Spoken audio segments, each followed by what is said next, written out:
I welcome you all to Group 1 Mains English Medium coaching and classes on Paper 4 Indian Economy and Development. Today's topic is poverty and unemployment. I am Dr. 𝗂𝗶𝗻𝗁, subject expert from Government City College from Department of Economics. In poverty and unemployment, we try to cover the following contents. The first one is concepts of poverty, where we try to check out what is absolute poverty and relative poverty. Apart from absolute and relative poverty, what are the new developments which have taken place in the recent years pertaining to the evolution of modern concepts of poverty. Income-based poverty and non-income-based poverty, which has become the talk of the world in the recent times. Human Development Index and Capability Approach, which was developed by Amartya Sen. Measurement of poverty, how the poverty is measured in India, and what are the trends in the poverty.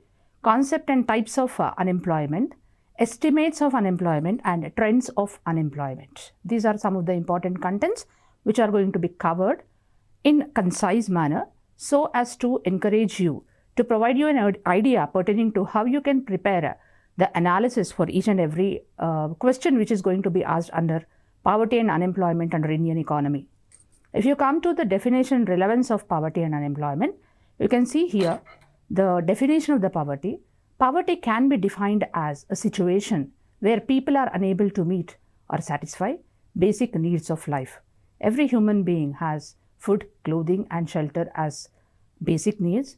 And if a human being is unable to meet these basic needs in his day-to-day life, such a person is said to be suffering from poverty, and such a condition is called as poverty. Then unemployment can be defined as a state of worklessness for a person who is able to and willing to. Unemployment can be defined as a state of worklessness for a person who is able and willing to work at current wage rate. It is a situation of involuntarily idleness. For example, if there is a person who is having the ability, that is capacity to work, and is also willing to work at the current wage rate, whether the wage rate is high or low, irrespective of the present current wage, if he is having the capacity to work and willingness to work, but still he is not provided with sufficient amount of working hours, such a kind of situation is called as unemployment. It can also be called as the situation of involuntary idleness. If you come to what is the relevance of poverty and unemployment, usually under the development process, every country confronts with these two problems, that is poverty and unemployment, and a country is going to acquire the status of a developed economy only when these two problems, not only these two problems, any problem which arises during the process of development are going to be curtailed or reduced or maybe eradicated. So poverty and unemployment had been with India right from the beginning. I mean to say, after India got independence, when the Britishers have left India, by that time a rich economy transformed into a poor economy, and the problem of poverty and unemployment has become quite acute in the later part of after India acquired independence.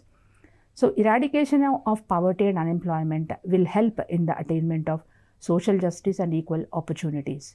The ultimate destination or the ultimate objective of any country or any government is to establish a socialistic society which can ensure social justice to each and every person living in the society, and every person, irrespective of caste, creed, religion, or any kind of differences, is going to be provided with equal opportunities.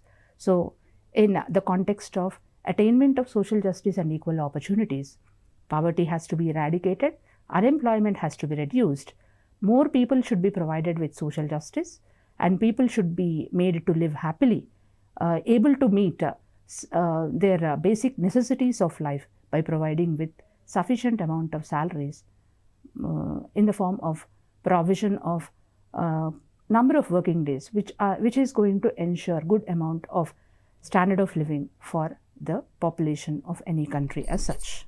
If you come to the concepts of the poverty, how many types of poverty are there? Basically speaking, poverty is of two types. Traditionally, this classification was very famous. One is absolute poverty and the other is relative poverty. Absolute poverty is also called as extreme poverty or abject poverty. A situation which involves the scarcity of basic food, clean water, health, shelter, education and information is called as absolute poverty. That is, when the persons are not able to get good amount of food, water, clean water and proper health facilities, proper shelter and proper education and even information also, such a type of poverty is called as absolute poverty. This kind of absolute poverty is quite common in the developing countries as well as underdeveloped countries when compared with the developed countries where absolute poverty is quite uncommon. Relative poverty is defined as a living standard compared to the economic standards of surrounding population. Relative poverty provides the tool for measuring income inequalities in the society.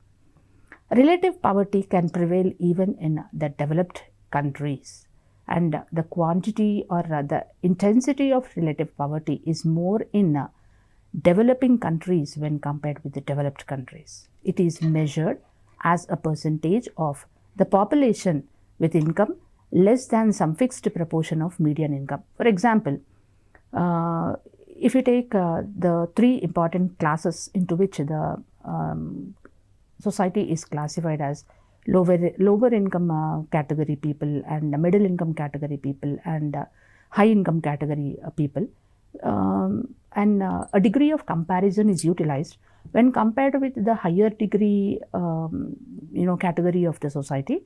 The lower income category of the people and the middle income category of people are said to be relatively poor. So this is how comparison is made possible through the relative poverty, and it is used to measure poverty in wealthy developed nations. Relative poverty is more in developed countries, while absolute poverty is more in developing economies. Then while the entire world was concentrating on relative poverty and how to eradicate relative poverty, and while the developing economies were concentrating on how to eradicate the absolute poverty, in the course of time the modern concepts of poverty have come into existence, where certain intellectuals started questioning that why poverty has to be related only to the income scarcity, why only the monetary aspects have to be taken into consideration. So once this intellectual grilling has taken place, a need has arrived to evolve modern concepts of poverty. So situational poverty occurring due to unexpected adverse events can also be one type of modern concept of poverty. Generational poverty, modern concepts include situational poverty. For example, suddenly if there are any natural calamities, suddenly there is any kind of pandemic, just as the COVID-19 has occurred, few people have become lost their jobs and they have lost their properties, or they have become suddenly poor. So such type of temporary poverty can be called as situational poverty, which is caused due to unexpected adverse events.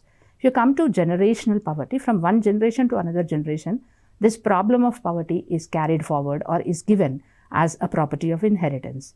So if especially if poverty occurs in families where two generations were born and were living in poverty, such a type of poverty is called as generational poverty. Then we come to the rural poverty, which occurs in rural areas, especially with a population below 50,000 people. Because of the lower accessibilities to the modern amenities, whether it could be electricity, whether it could be health, proper educational facilities, proper information, everything is going to play an important role when we try to talk about this rural poverty.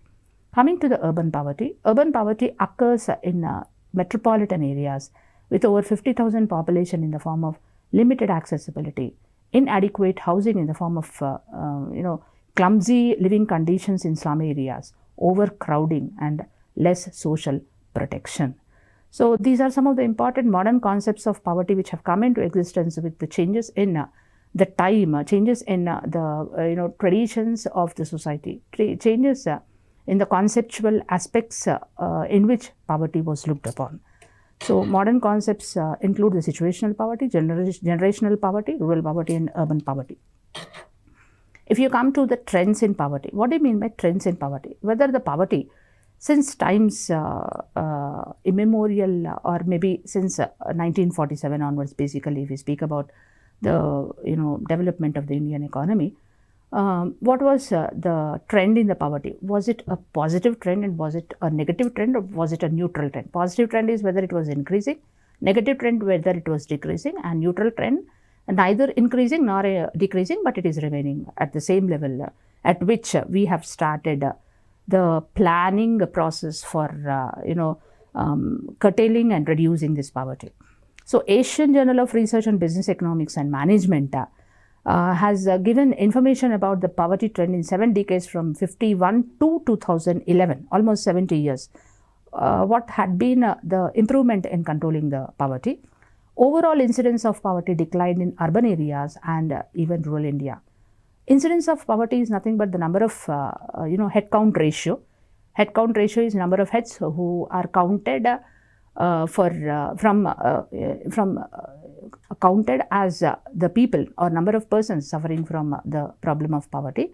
So incidence of poverty in this 7 decades period declined in rural areas as well as in urban areas, which shows a good improvement in the achievements of Indian economy. 54 and 55 was one historical year during which the maximum poverty level or percentage was 61.1%.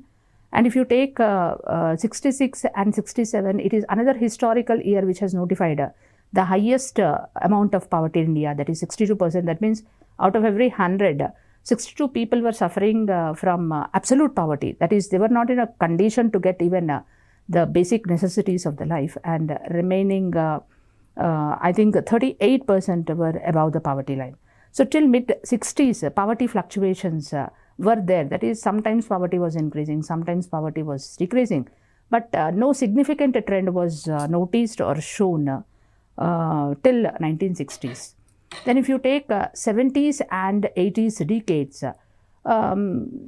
poverty started declined because during that particular time government has taken special initiative to make poverty alleviation programs as important objective of the 5-year plans. That is, especially the 5th and 6th 5-year plans. If you try to understand the objectives of the 5-year plans, these 5-year plans were concentrating only on controlling the twin problems, or eradicating the problems, or reducing the intensity of the twin problems, that is poverty and unemployment. 1990s that we had the liberalization, privatization, globalization, after which the number of job opportunities not only increased in private sector, but even the standard of living has increased a lot. So in these decades, that is 1990s onwards, there was a significant and rapid declining trend in the poverty. So if you come to 1951 to 2011, the entire development plan period, poverty declined at 1.2 percentage points per year as per the contemporary data which is available on the internet. The amount of poverty declination rate was 1.2 percentage points. The second important aspect now is income-based poverty and non-income based poverty. Under income-based poverty, we try to measure poverty in terms of only the consumption, expenditures and income.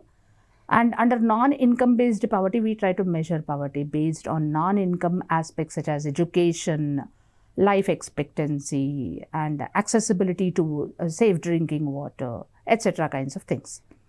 Income poverty is based on basic needs approach, and non-income poverty is also called as the multidimensional poverty, the new concept of poverty which has become popular in 2000 decade, where poverty is now seen not only as the problem arising due to lower incomes and lower consumption expenditures, but is also problem with multiple new dimensions, that when people are deprived of health opportunities or education or information or rights, then that particular deprivation situation can also be described as poverty with in a totality, and that poverty is nothing but the multidimensional poverty.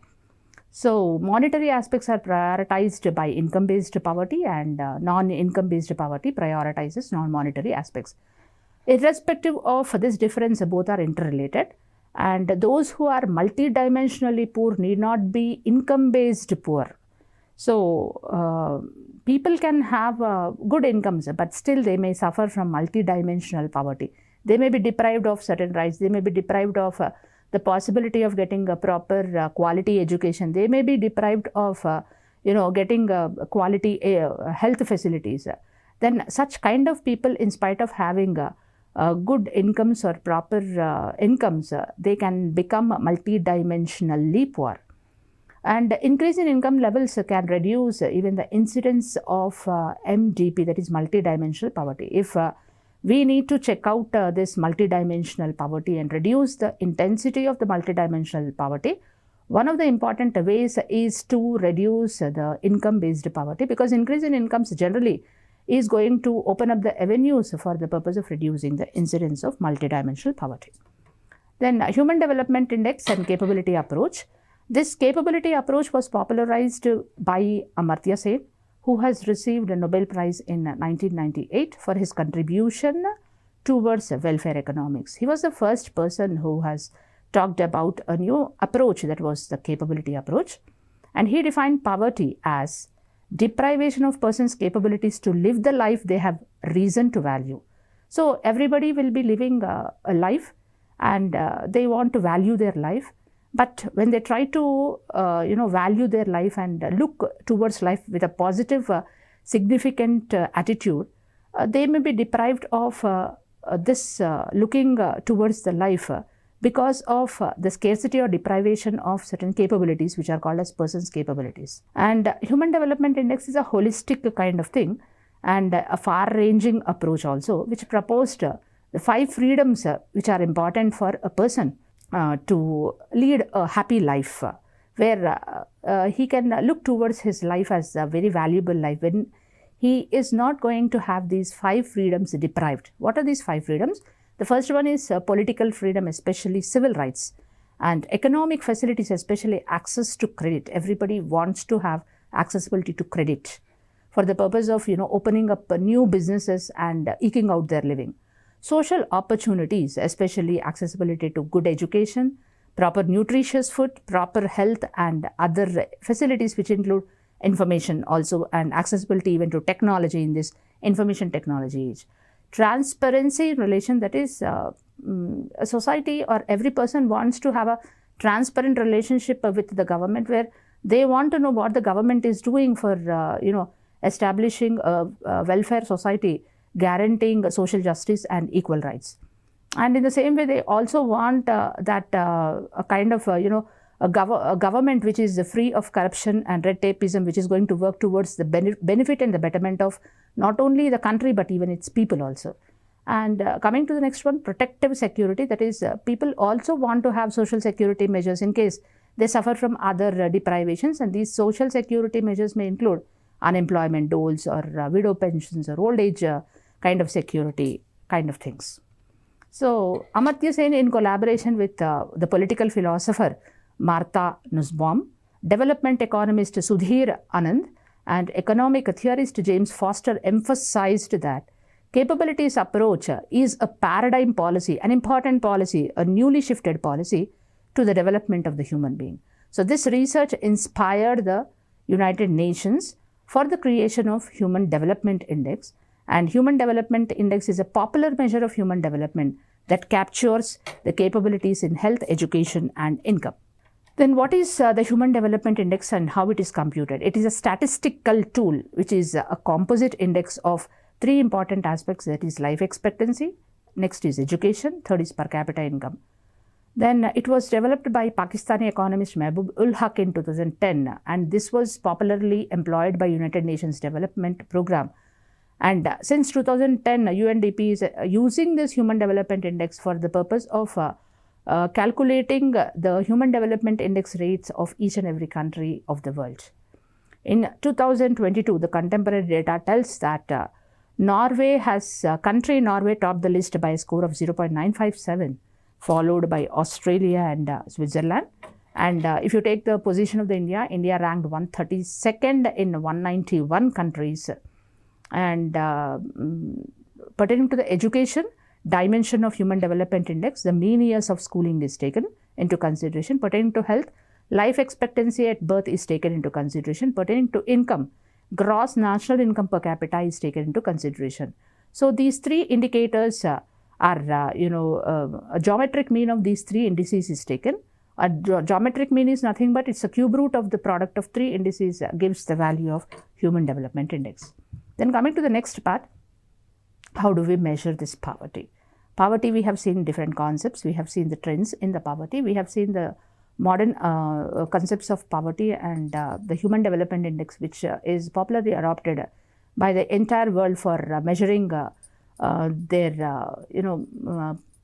capacities in controlling or eliminating or reducing the intensity of poverty. The official poverty line is the expenditure incurred to obtain the goods in a poverty line basket.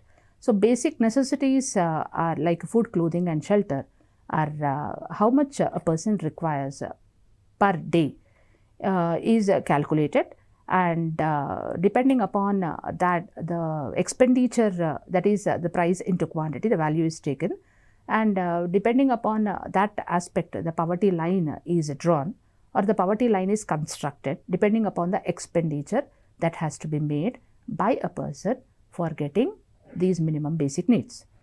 Then in the all India level, the poverty line was estimated as monthly per capita consumption expenditure of rupees 942 in rural areas. So, even this expenditure differs in rural areas and urban areas. In urban areas, if a person is able to spend 1407 rupees per day on his consumption expenditure, then he is said to be above poverty line and he is said to be not suffering from the poverty. But if his expenditure, consumption expenditure is less than 1407 or 1407, he is said to be suffering from poverty. The same case in rural areas, if a person is not able to spend 942 rupees per capita as consumption expenditure per day, monthly, then it becomes he or that family is said to be, that person is said to be suffering from poverty or is considered as living below the poverty line. So, rupees 942 monthly per capita consumption expenditure in rural areas and rupees 1407 monthly per capita consumption expenditure in urban areas. Poverty can be measured in terms of number of people who are living below this poverty line, and incidence of poverty is expressed as the head count ratio. Then who has estimated poverty in India? The first estimation of poverty was made by 𝗧𝗦𝗔𝗧 𝗚𝗏 in his famous book Poverty and Non-British Rule in India. He stated that those whose spending is below the range of rupees 16 to rupees 35, they are per capita per year. This is per capita per year expenditure. Then such a kind of family is said to be suffering from poverty. Incidence of poverty is estimated in India. It is the Planning Commission which is responsible for estimation of the poverty depending upon the sample information given by National Sample Survey Organization. This National Sample Survey Organization usually does the sample surveys for the purpose of collecting information on consumer expenditures, and basing on this data related to consumer expenditures, incidence of poverty is estimated by Planning Commission. Poverty line calculation is since the Planning Commission is stopped to exist and in its place 𝗧𝗎𝗃 Aayog is established. Now, the calculation of the poverty line is handed over to 𝗧𝗎𝗃 Aayog, and 𝗧𝗎𝗃 Aayog also does utilize the data collected by NSSO for the purpose of consumption expenditure for the purpose of building up poverty line.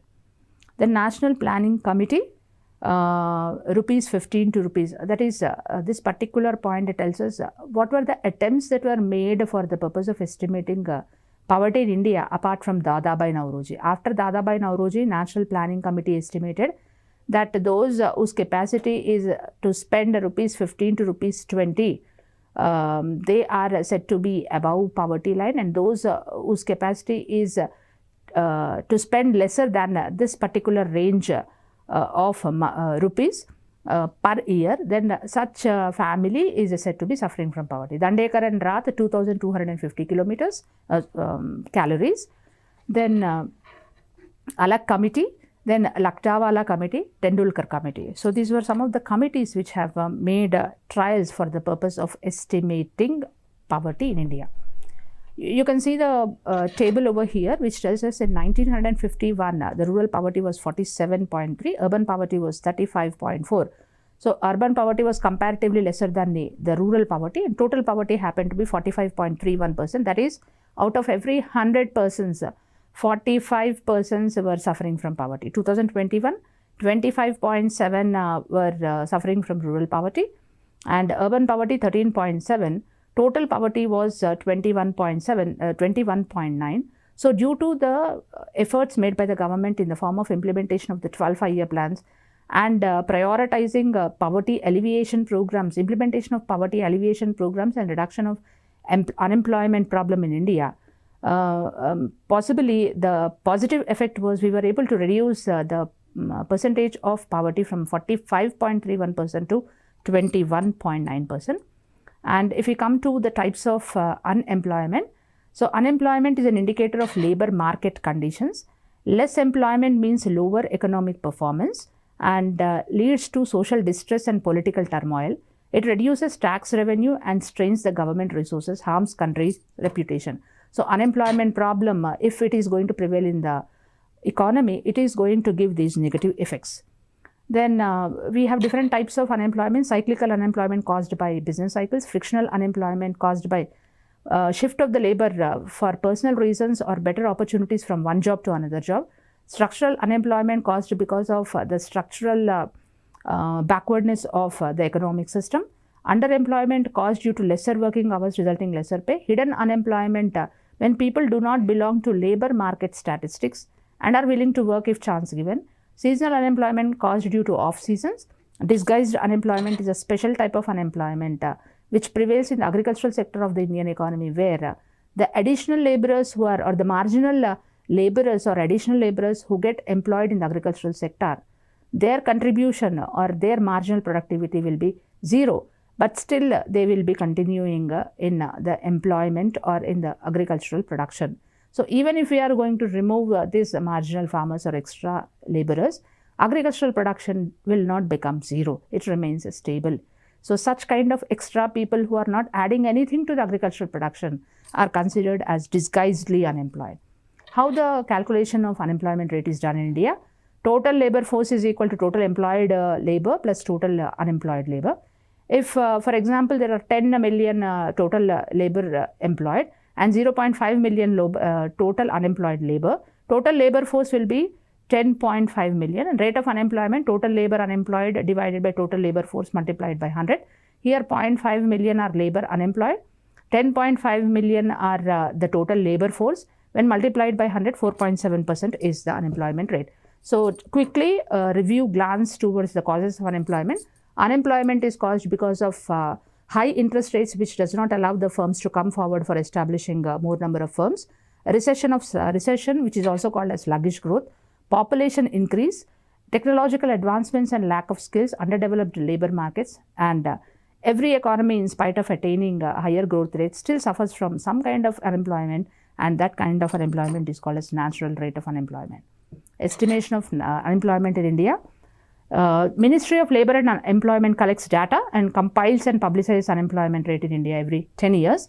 We have unemployment reports which are published by National Sample Survey Organization, Labour Bureau report, Center for Monitoring Indian Economy reports, International Labour Organization reports also. So according to the government data, in 1983, 7.8 million people were absolute terms suffering from poverty. In 2005, it has increased rather from 7.8 million to 12.3 million. According to the current daily status unemployment rate, was 7.3% in 1999-2000, which increased to 8.3 in 2004 and 5. So another special aspect about this unemployment is unemployment in India is increasing continuously because the growth attained by Indian economy is considered as a jobless growth. What is this jobless growth? Attainment of higher average annual growth rate of gross value added with a corresponding lower average annual employment growth rate. And between 1980-81 to 1990-91, 8.66 was average annual growth rate, 0.53 was average annual employment growth rate. You can see that employment growth rate was 0.53%, but the average growth rate was 8.66%. According to the Pew report of 1819, About 18.6 million Indians are jobless. Another 393.7 million work in poor quality jobs vulnerable to displacement. So Indian labor force growing by 8 million per annum, but full-time jobs are not produced at this rate. So these are some of the unemployment trends in India, which we can go through. You can go through. The government has taken up several poverty alleviation, unemployment reduction programs, which are just listed out in these slides. You can just have a look over all these things and can in detail go for analysis. The next important interesting slide is about what were the previous questions which were asked about this topic, that is poverty and unemployment. If you can see the first one, what is human development? Discuss the importance and measurement of gross national happiness index. Describe the factors responsible for the low level of human development index of India during the last 2 decades. Human development index is an alternative to national income. Justify your answer and discuss the important anti-poverty programs implemented by Government of India. So previous questions are mostly concentrating on the human development index and poverty alleviation programs. So methods of measuring poverty in India, methods of measuring unemployment in India, and MGN, Mahatma Gandhi National Rural Employment Guarantee Scheme impact is also asked in the previous questions. Discuss the possible consequences of rural unemployment on the society and suggest 2 effective remedial measures. So the consequences of rural unemployment can be listed out as people moving towards cities, overcrowding in cities, and lack of human habitation in the rural areas. Then adjacent connectivity, the industrial sector of the small scale and the cottage industries, which are prevailing in rural areas, may also enter into deterioration due to the sluggishness or slackness in the rural areas because of rural unemployment. These are the 2 effects. And remedial measures is alternate employment opportunities have to be provided to the people in the rural areas also, so that there is not going to be any shifting of population from rural areas to urban areas. And relative poverty, what are the reasons for its presence in India, and the role of Gini coefficient as well as Lorenz curve for the purpose of measuring relative poverty. Then explain the possible limitations in the strategy for poverty alleviation adopted by the Government of India. Comment on the recent controversies relating to the estimates of rural-urban poverty in India. Important concepts of unemployment and employment which are used by National Sample Survey Organization, that is how NSSO tries to do the computation of unemployment on weekly basis, unemployment on fortnightly basis, unemployment on quarterly basis, unemployment on daily basis. The nature of economic growth in India is described as jobless growth. Do you agree with this view? Give arguments in favor of your answer. So with this, we come to the end of this particular session on poverty and unemployment. You can see that most of the questions are asking you to provide the information on poverty alleviation programs, human development index, and the jobless growth, which are the 3 important aspects which have the scope of being asked in Group 1 mains examinations. Thank you. Signing off.